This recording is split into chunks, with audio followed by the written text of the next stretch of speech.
Hey, how everybody doing? My name is Chris Jackson, and I'm just gonna spend a few moments with you to go over a few things that I've been hearing a lot of, and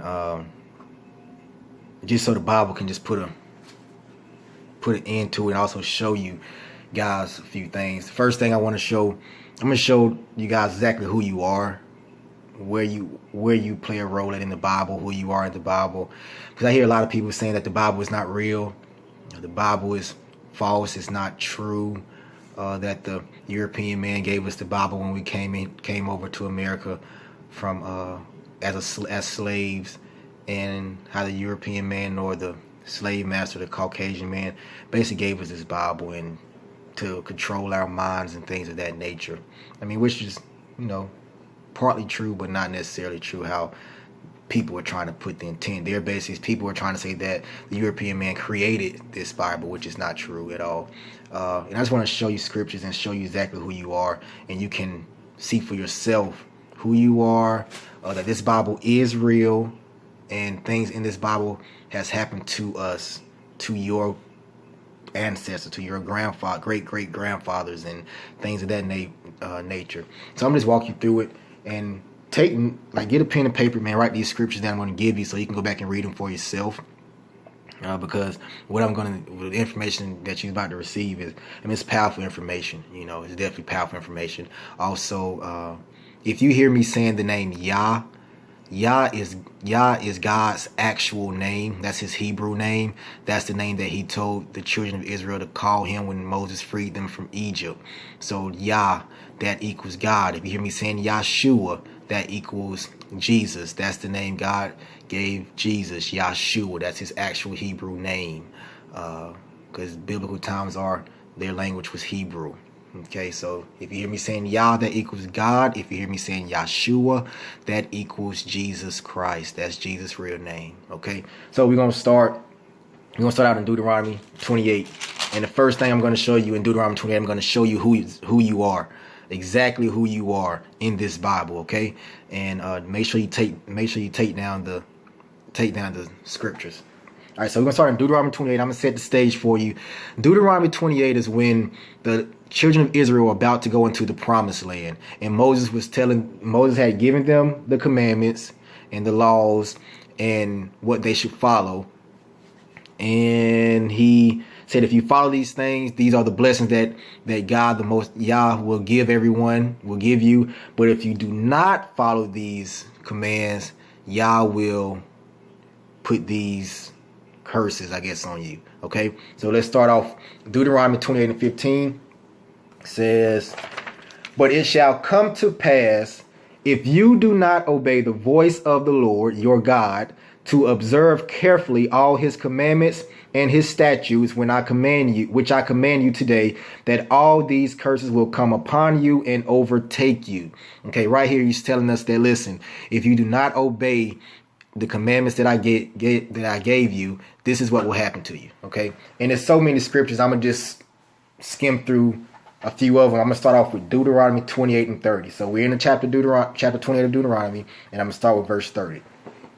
Verse 30. You will have a wife, but another man shall lie with her. You shall build a house, but you shall not dwell in it. You shall plant a vineyard,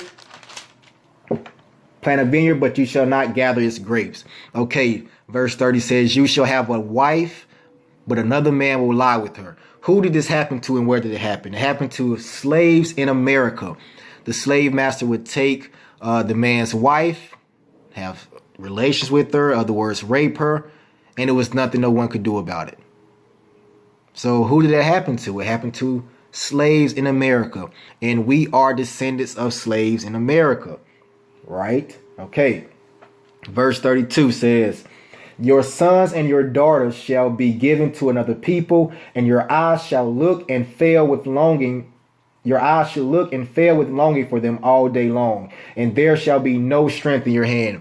This verse is saying that you will have children, sons and daughters, and they will be taken away from you. They will be sold into captivity. They will be sold as slaves, and there was nothing that we could possibly do about it.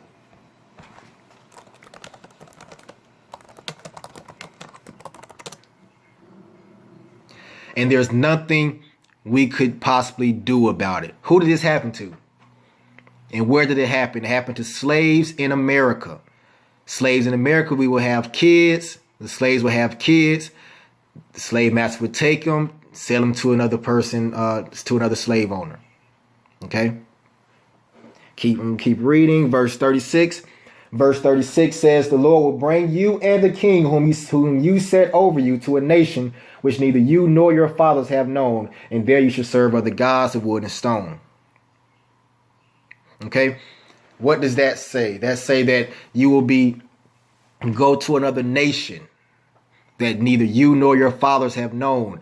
Before slaves came to America, were they over there? Had they ever been to America? No, they were not in America. The Native Americans was in America, but the slaves that I'm speaking of, the so-called black people, were not in America. Your fathers didn't know the place, neither did you know the place. Who did this happen to? It happened to slaves coming to America, okay? Now, we're going to keep going to verse 41. Verse 41 says, you shall have sons and daughters, but they shall not be yours. They shall go into captivity.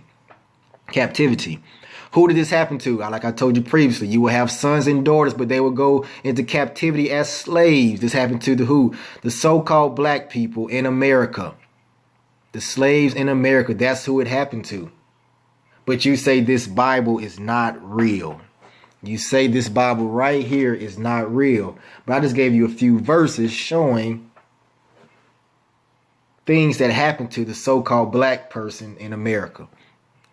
Okay, the slaves in America. All right, to go to verse 45. Verse 45 says, moreover, all these curses shall come upon you and pursue and overtake you until you are destroyed, because you did not obey the voice of the Lord your God to keep his commandments and his statutes which he commanded you. Verse 46 says, and they shall be upon you for a sign and a wonder, and on your descendants forever. He said they should be on you as a sign. He said these things will happen to you as a sign for you disobeying the commandments that I've given you. So the things I just mentioned are signs. All these things were signs from God, from Yah, the Most High, to show the people that you disobeyed, your descendants disobeyed my command, your ancestors disobeyed my commandments, as well as you disobeyed my commandments. Wow. Okay. You say, okay, Chris, I hear you, but okay. All right, so let's keep going. Verse 48 and 49. Verse 48 say, therefore, you shall serve your enemies whom the Lord will send against you in hunger, in thirst, in nakedness, and in the need of all things. And he will put a yoke of iron on your neck until he has destroyed you. What does this verse just say? This verse say you will serve your enemy in hungry. If a slave was hungry, where did he get his food from? He got his food from his slave master. It say in thirst. If a slave was thirsty, where did he get his drink from? He got his drink from his slave master. Then it says in nakedness. If a slave needed clothes, where did he get his clothes from? He got his clothes from his slave master, which at that time was his enemy. It says, and he will put a yoke of iron around his neck. We've all seen the pictures. You've seen the movie Roots. You go back and do your studying. You see it for yourself. When slaves got on the boats and got off the boats, they had iron wrapped around their neck. The Bible says right here, and he will put a yoke of iron on your neck until he has destroyed you. But you say the Bible is not real. You say the Bible is not real, but this is written prior to 1500s, the transatlantic slave trade. And that's proof. I mean, you go back and do your research, it's proof. Dead Sea Scrolls, so on and so on, so much proof. It says a yoke of iron around your neck. This happened. This is proof. Previously, I said these things will happen as a sign. Who did this happen to? It happened to the so-called black man in America. It happened to slaves in America. But you say the Bible is not real. The Bible is lies. The Europeans, the Caucasian man, or the slave master gave us this Bible.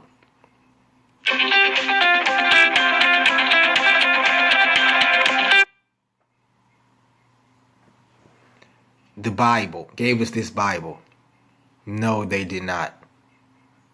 No, they did not. They did not. I'm going to keep on reading.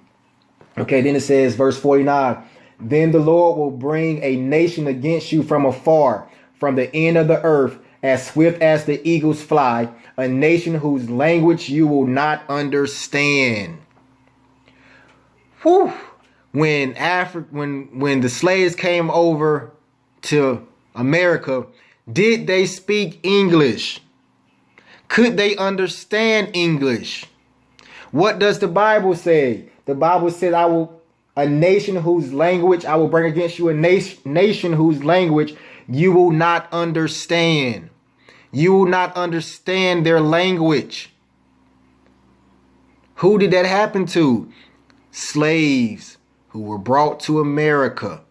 But you say this Bible is not real. You say this Bible is not true. Come on, man. Come on. All right, so I'm going to skip over to verse 64 for the sake of time. It says, Deuteronomy 28:64 says, then the Lord will scatter you among all people from one end of the earth to the other. And there you shall serve other gods, which neither you nor your fathers have known, of wood and stone.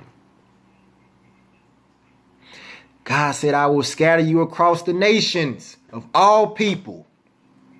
The slave trade started and you went to the America, you went to South America, North America, all across the nation. Spain, you went all across the nation. This is what Yah said in his word. Okay? But you say the Bible is not real. I'm showing you right now, people, where the Bible is showing you right now, people, who you are. If you sit back and just think about what we said so far and think about what people did it happen to, you will come to the conclusion it happened to slaves in America. And we are the descendants of who? Slaves in America. Verse 68 says, well, first, how did we get over here from in the transatlantic slave trade? How did we get across the waters? We was on ships. That's a fact. We were on ships. Verse 68 says, and the Lord will take you back to Egypt in ships, by the way of which I said to you, you shall never see it again. And there you shall be offered for sale to your enemies as male and female slaves, but no one will buy you. What did this scripture just say? The scripture just says, and the Lord will take you back to Egypt in ships.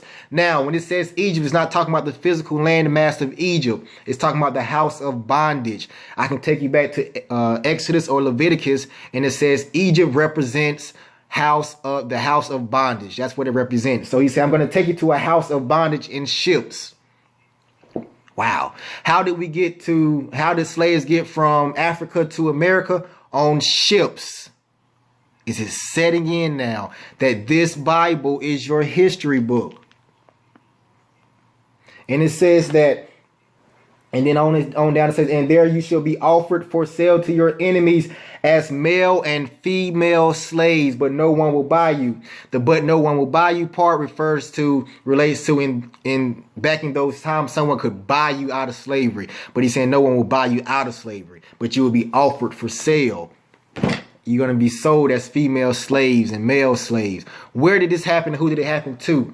It happened to slaves in America.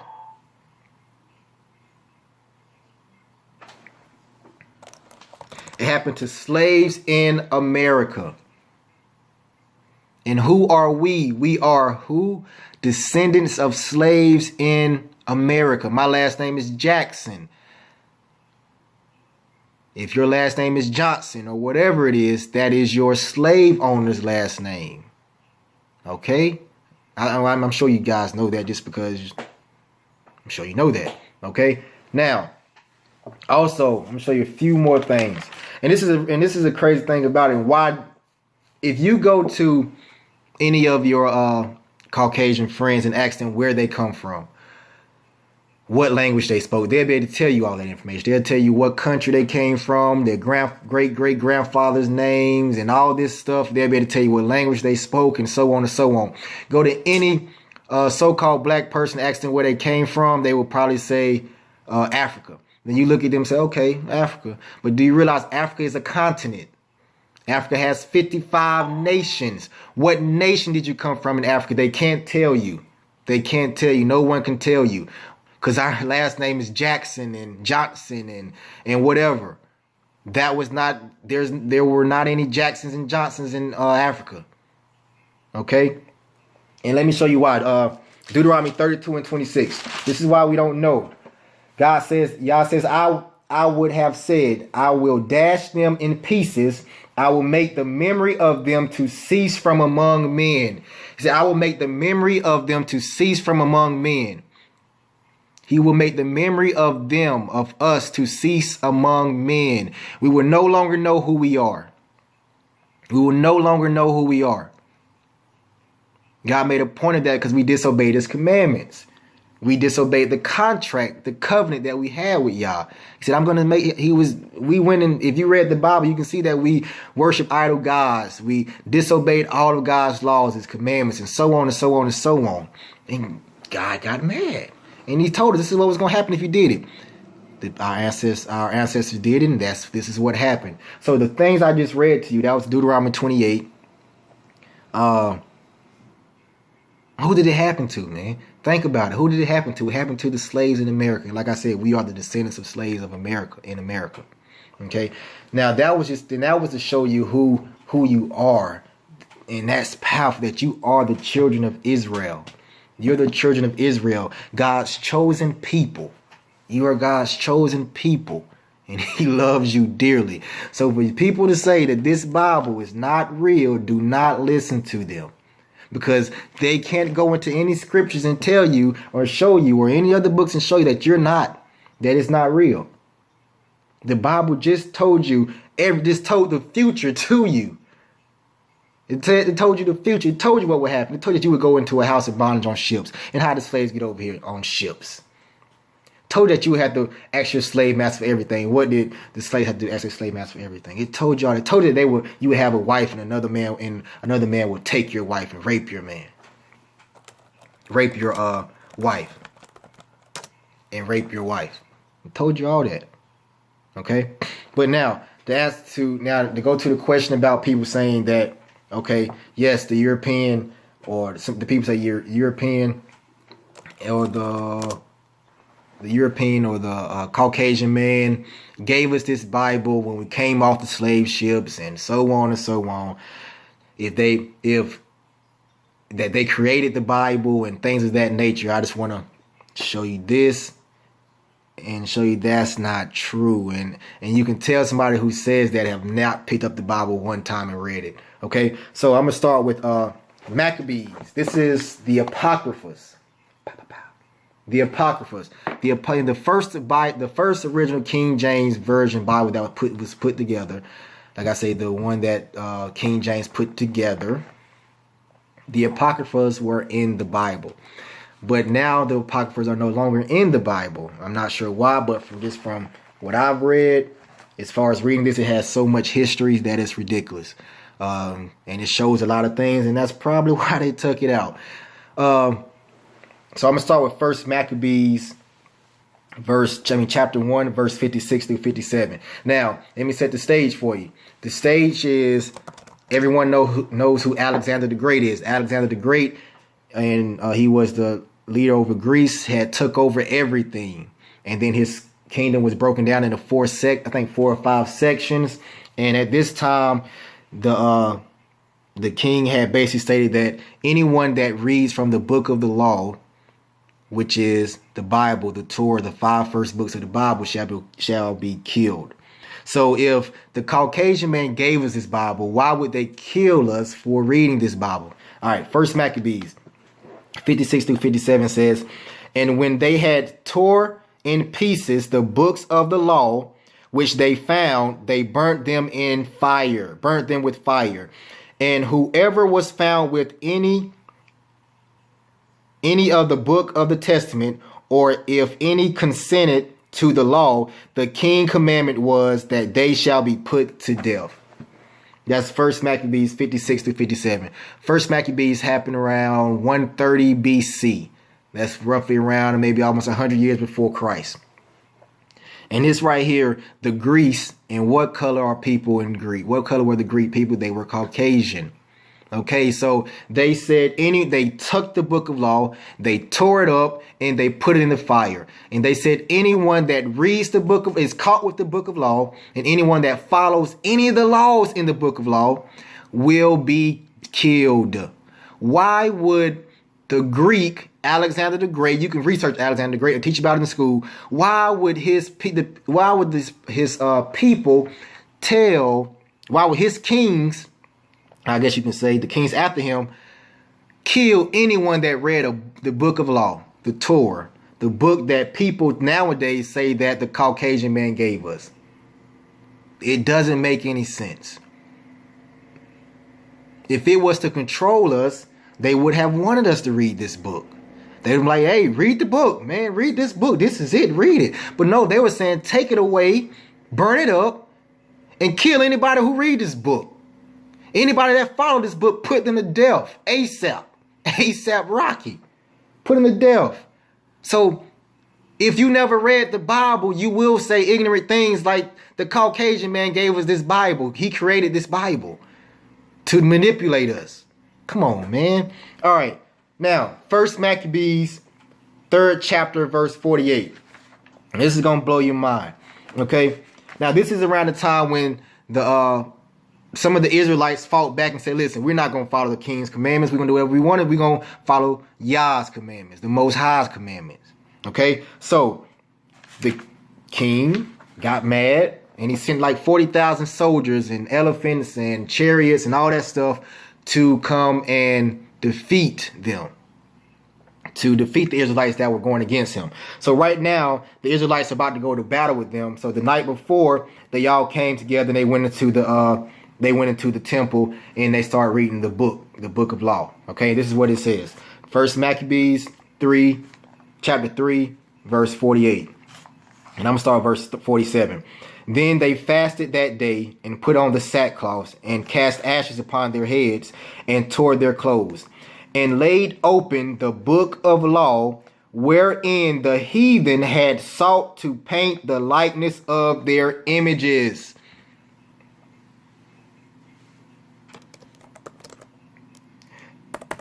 Did you hear what I just said? And laid open the book of law. The book of law was the Torah, the first 5 books of the Bible, wherein the heathen had sought to paint the likeness of their images. So right here is telling you that the Greeks took the book of law and started to paint their images in the book. It's right here in the Bible. Right here in the Bible, the Apocryphas. The Apocryphas is in the original King James Version of the Bible, the 1611 King James Version of the Bible. The Apocryphas is in there. Go and do your research. But it says right here that the Greeks took the book of law and painted their own images in the book of law, in our book, in the Bible. Why? Because they knew, what did they know? They know that images speak volumes. So if they wanted to manipulate us, that's why they started to try to paint the colors of their images. What images are the Greeks? They're Caucasian. That's why they start putting the images of Caucasian people in the Bible. It's right here. Now you see why they took the Apocryphas out of the Bible? Come on, man. But you say the Bible is not real. But you say that the European Caucasian people created the Bible, and so on and so on. Come on, man. Like, seriously, come on. All right. Now, color does not matter. Race does not matter. When God was dealing with the nation of Israel, he was dealing with a nation. So color doesn't matter. But for the people that say, hey, color does matter, this, that, and the third, if you're talking about, if you're saying, Chris, if you're saying the people in the Bible, I'm a descendant of the people in the Bible, but I'm this color. Show me in the Bible where they say that they're the color I am. Okay, first I'm gonna show you Moses. Moses, everyone know the story of Moses. When he was a kid, his mom sent him off in the water when the king was trying to kill all the kids, and the daughter of the Pharaoh, I believe, found Moses, took him into Egypt, and she raised him in the Pharaoh's home. Okay, now we know that Egyptians were people of color. If the Egyptians were people of color, that must mean Moses was a person of color. You say, okay, Chris, I hear you, but it's not showing me any proof in the Bible. I say, okay, let's go to Exodus chapter 4, verse 6. It said, this is when God is speaking to Moses. God said to Moses, furthermore, the Lord said to him, now put your hand in your bosom. And he put his hand in his bosom. And when he took it out, behold, his hand was leprous like snow. What color is snow? Snow is white. What is leprous? Everyone knows what leprous is. So Moses put his hand in his bosom, took it out. His hand was white as snow. Verse 7 says, and he said, put your hand in your bosom again. So he put his hand in his bosom again, and he drew out of his bosom, and behold, it was restored like his other flesh. So he put his hand back in his bosom, took it back out, and it was restored like his other flesh. 1 second, y'all. Sorry about that. It was restored like his other flesh. Okay? But you say, okay, Chris, I understand that, but you still ain't showing me nothing. Okay, Songs of Solomon. Let's go to Songs of Solomon. Songs of Solomon. Songs of Solomon chapter 1, verse 5. This is Solomon, King Solomon, the son of David speaking. Verse 5 says, I am dark but lovely, O daughters of Jerusalem. I am dark but lovely, O daughters of Jerusalem. This is what King Solomon is saying. The son of King David. And we know that Yahshua, also known as Jesus, is from the lineage of King David per the Bible. Okay? We say, okay, Chris, I hear you, but need more proof. Okay, let's go to Acts. We're going to talk about Paul. Acts 21. Acts 21 and 38. I'm going to start at verse 37 though, okay? All right, this is Paul. Paul was just he's about to get locked up. In other words, Paul's about to get locked up by the Romans. And this is what it says, start at verse 37. And as Paul was about to be led into the barracks, he said to the commander, may I speak to you? The commander replied, can you speak Greek?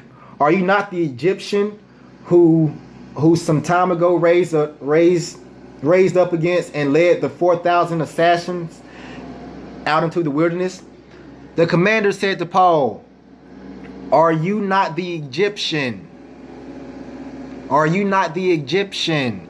What color are people of Egypt? A people of color. So therefore, what does that make Paul? A person of color.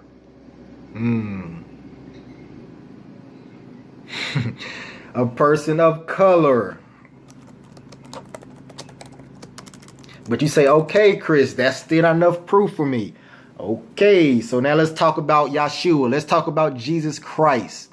And keep in mind, color does not matter. I'm only saying this based upon because God does not look at your color. He look at your heart. Look at your spirit. I'm only doing this talking about color because people say, hey, if you're talking about me in the Bible, I'm this color. The people in the Bible must be this color. And I'm just showing them, yes, they are. I just showed you multiple scriptures just now, and there's plenty more I can pull from. But now let's talk about Yahshua, also known as Jesus Christ. God told Mary and Joseph to take Jesus or Yahshua to Egypt to hide from the king because the king was trying to kill him. If Yahshua went to Egypt to hide and he was not a person of color, he would have stuck out like a sore thumb. Think about it. Jesus was a person of color. Think about it. And you say, okay, Chris, I hear you, but all right, let's go to Revelations 1 and 14. Revelation chapter 1, verse 14. This is a description of Yahshua. This is a description of Jesus Christ. Verse 14, chapter 1 of Revelation. Revelations chapter 1, verse 14. His head and his hair were white like wool, as white as snow, and his eyes like a flame of fire. His feet were like fine brass, as if refined in a furnace, and his voice as the sound of many waters. Right here it says his feet was the color of brass. What is the color of brass? What is the color of brass? Someone tell me, what is the color of brass? And it's refined as in a furnace. Okay, as you can see, brass has a color to it, a brown color to it.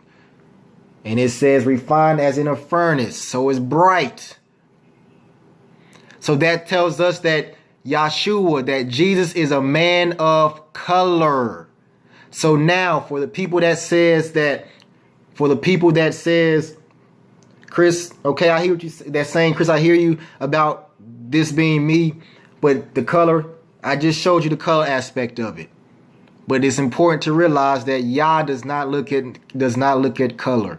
But I just showed you the color of Jesus Christ himself. Now, for the people that say that the Caucasian man or the European man created the Bible and gave it to us, if to control our mind and control our mind and so on and so on. If the Caucasian man gave us this Bible, why would they leave in here that Paul looked like an Egyptian? Why would they leave in the Bible that King Solomon said he was dark and lovely?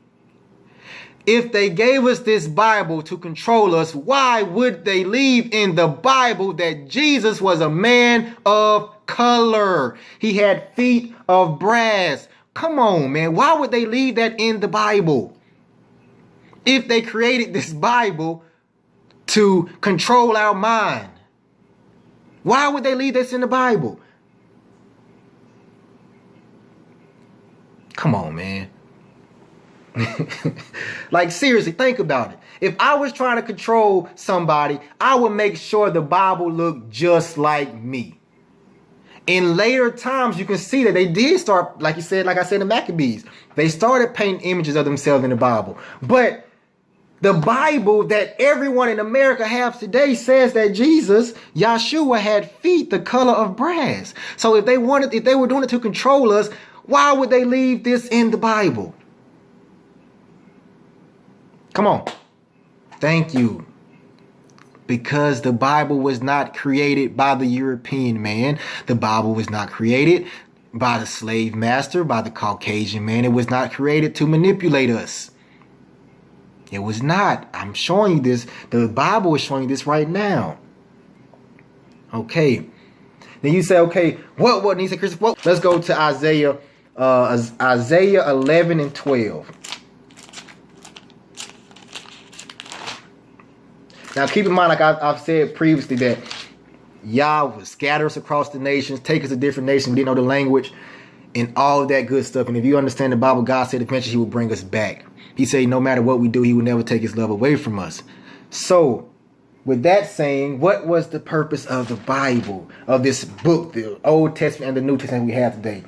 Isaiah 11 and 12 says, he will set up a banner for the nations, and will assemble the outcasts of Israel and gather together the dispersed of Judah. He will set up a banner for all the nations. Once we disobeyed Yah, the Most High, and he sent us across all the nations, he had to remind us of who he was. And how would he do that? He said he will set up a banner for all the nations. What is that banner? The Bible is the banner. Because every nation has the Bible.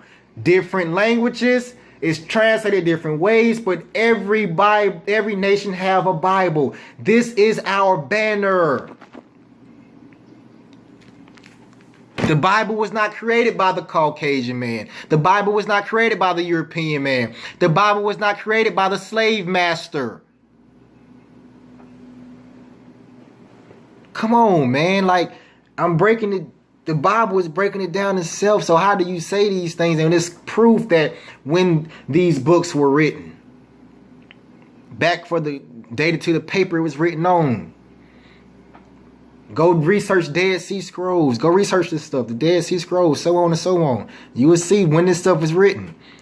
And then now, the one that everyone goes to, the Council of Nika, 325 AD. The Council of Nika, 325 AD. Now keep in mind they go to the Council of Nika, 325 AD, but they say the Bible was created by the Caucasian man in 1611. King James authorized Bible was created in 1611, but in their arguments they go back and say the Nika Council 325 AD. That's like 13, 14, 15, 1600 years afterwards. Okay, but anyway, they say the Nika Council of 325 is when Jesus Christ, when Yahshua was created. I've already showed you that's false, but I'm going to show you else how it's false. They say that's when Jesus Christ was created. That is a lie. If you go back and do your research, Google it. People, that's research now. People say, Google it. Go back and understand what the Council of Nika of 325 AD was. The Council of Nika 325 AD was this. It was there to say, Constantine called this meeting because that he wanted his empire to have peace. Because there was so many battles and wars going on about everything, was Jesus actually the Son of Man, or was he a prophet? So the Council of Nika 325 was to come together and say, was Jesus a man, a prophet, or was Jesus the Son of God? They wasn't coming together saying if Jesus ever existed. They said, was he just a regular prophet, or was he the Son of God? That's what the Nika Council of 325 AD was about. It's simple. Go read it. But people will tell you that this is when Jesus was created. No, it's not when Yahshua was created. Go look at the itinerary of that council meeting.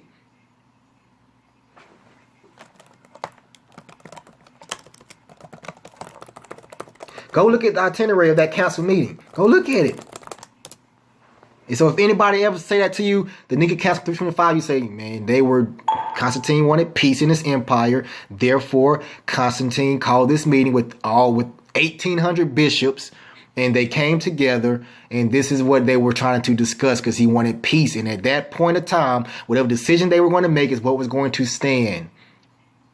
But we know from this Bible who Yahshua was, because he was spoken about, talked about in the Old Testament. He was spoken about in the first 5 books of the Bible.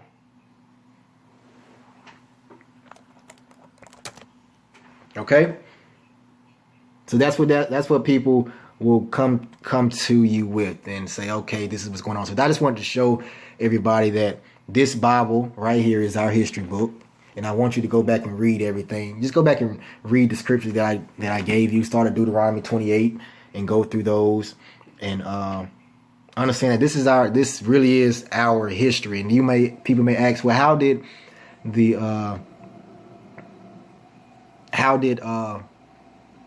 Israelites get to Africa? Or how did they get over there when the slave trade started? They were supposed to be in Jerusalem. In 70 AD, the Roman Empire took control of Jerusalem, and Jesus had already prophesied that when you start seeing these things happen, the Roman Empire coming out by the walls, you need to flee to the mountains. And that's when they fled into Africa. They fled into Africa, and when they fled into Africa, they set up there, and they was there for 1,000 years. Building kingdoms and so on and so on. And then when the slave Atlantic trade started, if you do your research, you will see that Arabs,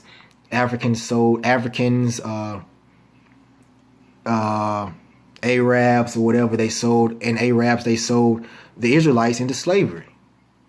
And also the Caucasian man came over there, did the exact same thing. The Arabs and Africans sold the Israelites to the Caucasian man, and the Caucasian man came in there on his own as well and took Israelites from Africa. This is all documented. I mean, also, if you want to get a good book to read, man, get this book right here, man. This is a good book to read. It's called Into Egypt Again with Ships. You know, great book you can read. His story, I mean, it goes on. And also, this is a quick note. And think about Christopher Columbus' day just passed. It's well documented that Christopher Columbus, when he came over to find America, that he had a Hebrew Israelite with him. And he brought a Hebrew Israelite with him named Luis de Torres, I believe, I'm not mistaken. But why did he bring him with him? Because Christopher Columbus read in the Apocrypha, in the Bible, that the Israelites were caught captive in Assyria, and they went to a location, but they decided not to stay there, and they migrated to a land that was never known before. So Christopher Columbus took that with him, and you go do the research, and he took it with him, and they went on over.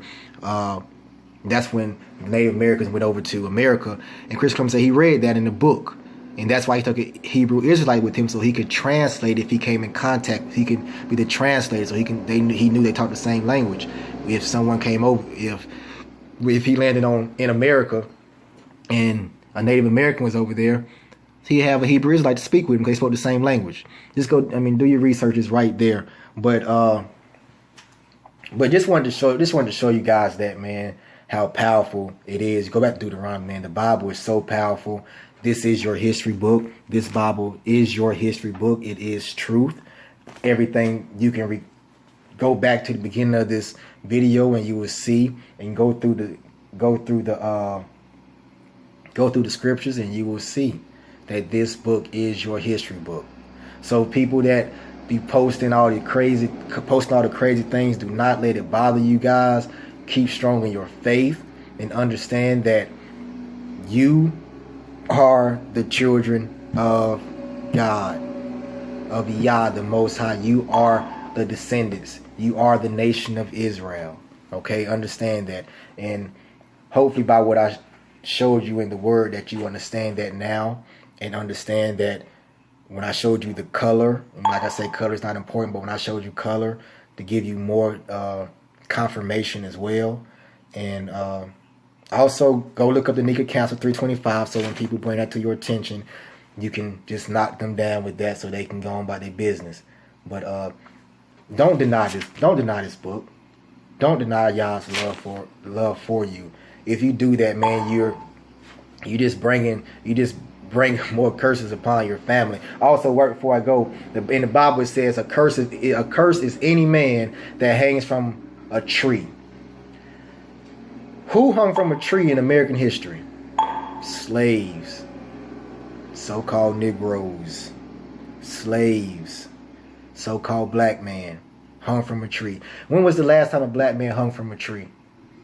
March 2015. A black man was caught hanging from a tree.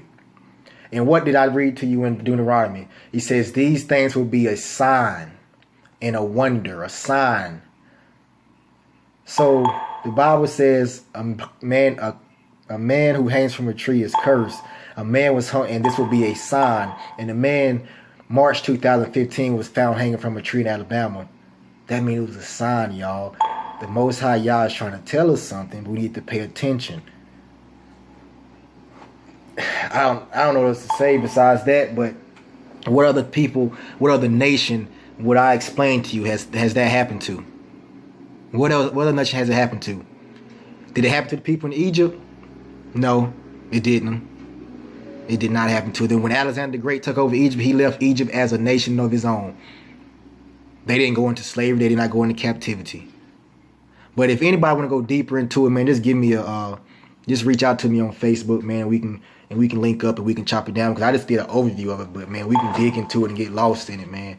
But that's all I got for you, man. But just stay strong in your faith, man. And don't let nobody tell you that Yahshua, Jesus, and Yah, God, is not real. Do not let anyone tell you that this Bible right here was given to you by the European or the Caucasian man. Yes, when slaves were cut out the boat, they were given the Bible, and I showed you in Isaiah 11 and 12 why they were given the Bible, why God gave them a Bible, God made the slave owner give them the Bible, because this was a banner to bring them back to Him, to show them, to bring them back, to bring the people of Israel back to Yah. You go look at some of the things that Harriet Tubman said. Go look at some of the things George Washington Carver said. You will see that having faith in Yah, the Most High, is the only way. And the way, and I said these are the curses, but if you go read Deuteronomy 30:1-5 and Leviticus 20, chapter 20, verse 40-46, it shows you how we as a nation can get back to being a dominant nation. And keep in mind, God didn't deal with color. He dealt with nations. Slavery was not a black or white thing. Slavery was a nation thing. Okay? It was not a black or white thing at all. All right? It was a nation thing. But if you have any questions, please reach out to me. Let me know. We can chop it up. All right. Also, before we go, I want to show you how Yah said that we can always, what we need to do to get back into being one of the strong nation again. And it's in Leviticus 26, verse 40-46. Verse 40-46. Leviticus 26, verse 40-46. And basically, he told us all of the things that will happen to us if we did not obey his commandments. But like God says, he said he will never take his love away from us. And he showed us what we have to do to get back into that spot. Not necessarily back into that spot, but get back to get back to being a dominant nation. And this is, I'm gonna just read it to you. It's Leviticus 26, verse 40-46, and it says, "But if they," speaking of us, "confess their iniquities and their iniquity of their fathers with their unfaithfulness in which they were unfaithful to me, and that they also have walked contrary to me, and that I have also walked contrary to them, and have brought them into the land of their enemies. If their uncircumcised hearts are humbled, and they accept their guilt, then I will remember my covenant with Jacob, my covenant with Isaac, and my covenant with Abraham. I will remember the land. The land also shall be left empty by them, the land that shall also be left empty by them, and will enjoy its Sabbaths while it lies desolate without them. They will accept their guilt because they despised my judgment, and because their souls adored my statuses. Yet for all that, when they are in the land of their enemies," verse 44, I'm going to start it over. "Yet for all that, when they are in the land of their enemies, I will not cast them away, nor shall I forget them, to utterly destroy them and break my covenant with them. For I am the Lord their God. But for their sake I will remember the covenant of their ancestors, whom I brought out of the land of Egypt in the sight of the nations, that I might be their God. I am Lord. These are the statutes and judgments and laws which the Lord made between himself and the children of Israel on Mount Sinai by the hand of Moses." Right there he says, if we just confess our iniquities of our father, and from ourselves, the iniquities that we're currently doing this day, and basically, in other words, turn from our ways, he will restore Israel. He will restore this nation. So he told us what he was going to do, and he told us how he can come back. It's our responsibility to get into his word and find out and understand these things. But in the meantime, just don't let anyone tell you anything different, that the Bible is not real, because it is. This Bible is your history book. This Bible tells you about yourself. It's like looking in a mirror, and you can relate things from then to now. So don't let anyone tell you that this is not real. Just keep strong to the faith. Continue to remain faithful. Continue to remain faithful, and everything will work itself out.